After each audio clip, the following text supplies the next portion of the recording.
Hello guys, আসসালামু আলাইকুম। সবাই কেমন আছেন? আশা করি সবাই অনেক ভালো আছেন। এই ভিডিওটা আপলোড করার পর থেকেই সবাই আমাকে টেক্সট করছেন, কমেন্টস করছেন, লোকেশনটা কোথায়। তো আজকে আমি চলে গিয়েছিলাম উদয়পুর ডেস্টিনেশন, যেটা আগে ঠিকানা নামে পরিচিত ছিল।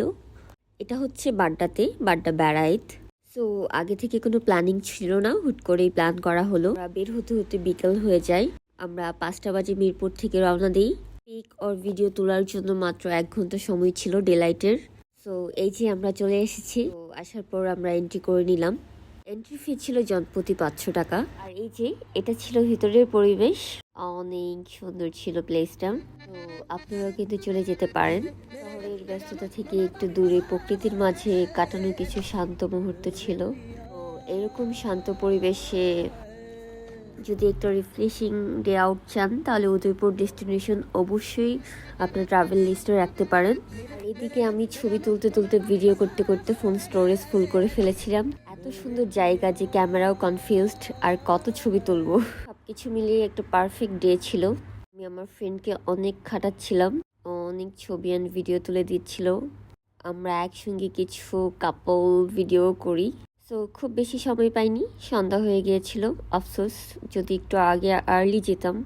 আমরা গিয়েছিলাম স্যাটারডে যাওয়ার জন্য হয়তো বা একটু লোক কম ছিল, তো ছবি ভিডিও করার চান্সই পেতাম না। তো কিছু জায়গা আসলে শুধু দেখা হয় না, অনুভবও করা হয়। আমি তো নিজেকে প্রিন্সেস ভাবা শুরু করেছিলাম। উদয়পুর প্লেসটা অ্যাকচুয়ালি ওইরকমই। তো আপনারা যারা এখনো পর্যন্ত এখানে যাননি, ভিডিও বানাননি, আপনারা চলে যেতে পারেন আপনার ফ্রেন্ডস, ফ্যামিলি, প্রিয়জনকে নিয়ে। ব্যস্ত জীবনের মাঝে মাঝে আমাদের একটা ছোট্ট ট্রিপ সত্যি অনেক এনার্জি দিবে আপনাদের। তো এই মিনি ব্লগের ছোট ছোট কিছু মুহূর্তগুলো আপনাদের সঙ্গে শেয়ার করলাম। আশা করি আপনাদের অনেক ভালো লাগবে।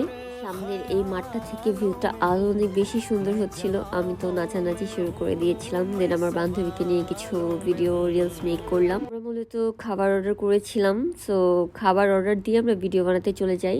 যেহেতু ডে লাইট টাইম কম ছিল, আমরা ভিডিও বানাতেই এসে দেখি খাবার ঠান্ডা হয়ে গেছে। খাবারের কোনো স্বাদ পেলাম না। তাও কি করার, আমরা দুপুরে লাঞ্চ করে যাইনি। কিচ্ছু করার ছিল না, অনেক খিদে ছিল। তো কে কে উদয়পুর ডেস্টিনেশন ঘুরে এসেছেন এবং কারা কারা নেক্সট যেতে চাচ্ছেন, প্ল্যানিং করছেন, কমেন্টস করে জানিয়ে দিবেন। তো ভালো থাকবেন। আল্লাহ হাফেজ, টাটা।